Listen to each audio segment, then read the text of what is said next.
Hello everyone. মই আজি আপোনালোকক এটা ইম্পৰ্টেণ্ট টপিকৰ বিষয়ে ক'বলৈ গৈ আছোঁ আৰু এই টপিকটো আপোনালোকৰ কাৰণে খুবেই ইম্পৰ্টেণ্ট হয় for the hematology and blood banking students. So' আজি মই মাইক্ৰস্কোপত চাওঁতে বাইট চেলছ দেখিছিলোঁ।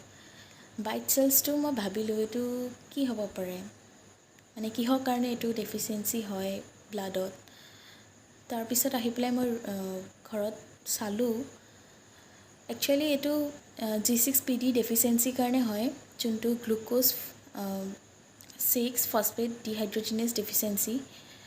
সেইটো কাৰণে যেতিয়া অক্সিডেটিভ ষ্ট্ৰেছবোৰ বাঢ়ি যায় এলং উইথ দ্য মেটাবলাইটছ, মানে টক্সিক মেটাবলাইটছ ইন RBC, তেতিয়া আমি G6PDটো দেখা পাওঁ।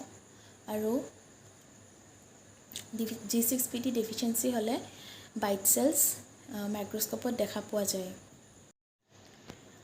আৰু এইটোৱে কি কৰেগৈ, হিম আৰু গ্ল'বিন বণ্ডটো ভাঙি দিয়ে, আৰু যোনটো গ্ল'বিন বণ্ড থাকে সেইটো গৈ পেলাই RBCত ষ্টিক হৈ যায়, আৰু আমি সেইটোক কি বুলি কওঁ, হিঞ্জ বডি বুলি কওঁ।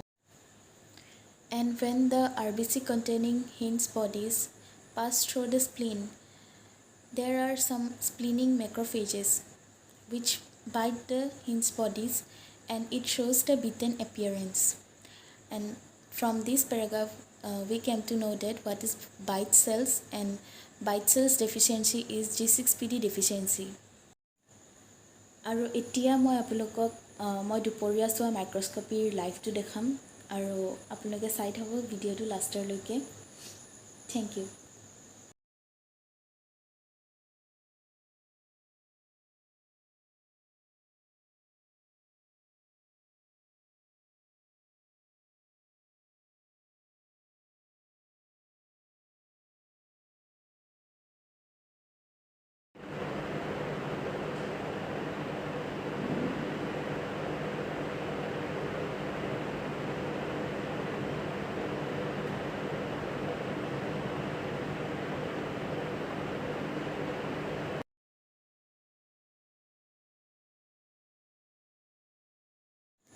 ভিডিঅ'টি চাই কেনেকুৱা লাগিলে কমেণ্ট বক্সত জনাব, আৰু প্লিজ ছাবস্ক্ৰাইব কৰি দিব আৰু লাইক কৰি দিব।